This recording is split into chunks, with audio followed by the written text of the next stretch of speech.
Hello students, तो आज हम पढ़ेंगे 10वीं कक्षा गणित का अध्याय 5 जिसका प्रश्नावली 5.3 और उसका हल करेंगे हम प्रश्न क्रमांक 5। तो देखना प्रश्न क्रमांक 5 में दिया हमको किसी एपी का प्रथम पद 5 है और अंतिम पद 45 है और इसका योग जो है वो 400 है। तो पदों की संख्या और सार्वंतर ज्ञात करो। तो देखना एक तो पदों की संख्या ही नहीं होता है n और सार्वंतर यानी d। और दे क्या रखा है हमको दिए, हम देखते हैं प्रश्न में। एक तो प्रथम पद दिया है और प्रथम पद क्या होता है हमारा, प्रथम पद a होता है। तो सबसे पहले हम a लिखते हैं। तो a जो दिया है वो 5। इसके बाद में अंतिम पद, तो अंतिम पद को हम एक तो an भी कहते हैं और एक और l भी कहते हैं।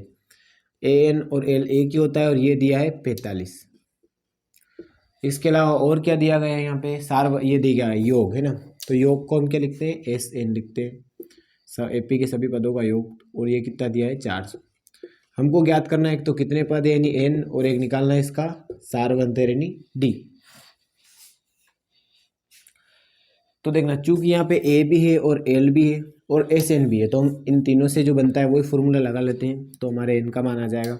तो यहाँ हम देखते हैं कि SN बराबर होता है n/2 और ब्रैकेट के अंदर a + l। ये इसलिए लगाए हमने क्योंकि हमारे पास में यहाँ पे l का मान दे रखा था। तो इसमें जो हम मान रख के क्या निकाल सकते हैं, n का मान निकाल सकते हैं क्योंकि बाकी सारे हमारे पास में रह गए। SN का कितना दिया है यहाँ पे 400 बराबर n/2। अब a की जगह क्या रख देते हैं हम 5 + l और l दिया है 45। अब देखना क्या करेंगे, 400 तो 400 ही रहेगा बराबर n/2। 5 और 45 जुड़ेंगे कितने हो जाएंगे 50। तो 50 का हम क्या कर देंगे यहाँ पे गुणा कर देंगे 2 के अंदर। जब इसको कैंसिल करेंगे तो 25 दूना 50 यानी आधे हो जाएंगे। तो 400 बराबर n गुणा 25।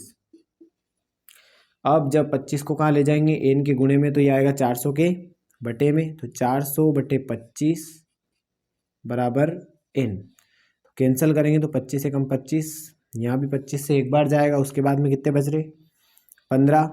तो ये हो जाएगा 150 और 150 को जब 25 से कैंसिल करेंगे तो ये कितना आएगा 25 छंग 150 यानी n का जो मान आया वो कितना आया 16। अब जब n का मान हमने निकाल लिया तो अब हम क्या निकाल लेंगे, d भी निकाल लेंगे। तो इसके लिए हमको लगाना पड़ेगा an बराबर a + n-1 और d।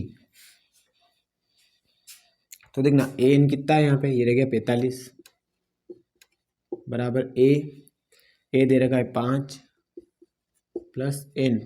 तो n का मान निकाल लिया अभी हमने, ये निकाला हमने 16। n की जगह हम 16 रख देंगे -1 और d हमको ज्ञात करना है। तो देखना 45 बराबर 5 + 16 में से यदि हम 1 माइनस करेंगे तो ये बचेगा 15 और 15 का गुणा d में करेंगे तो हो जाएगा 15d। अब क्या करेंगे, हमको d का मान निकालना है तो 5 को इधर लेके आते हैं। तो ये हो जाएगा 45 - 5 बराबर 15d। अब जब 45 में से 5 जाएंगे तो ये बचेगा 40, ठीक है। और d का मान निकालने के लिए क्या करेंगे, 15 को कहाँ भेजेंगे 40 के बटे में भेजेंगे। तो ये हो जाएगा 40/15 बराबर d। और इसको हम कैंसिल कर लेते हैं, 5 से कैंसिल करेंगे तो 5 × 15 और 5 × 8 40 यानी d का जो मान आया वो कितना आया 8/3। तो एक तो हमसे पूछा गया था d और एक n का मान आया 16। ये दोनों मान हमसे पूछे गए थे। तो ये था हमारा प्रश्न क्रमांक 5। समझ में आया होगा आपको। अगर आपको पसंद आए तो जे प्रिंसिपल को लाइक करें, शेयर करें और सब्सक्राइब जरूर करें। फिर मिलते हैं अगली वीडियो में। धन्यवाद।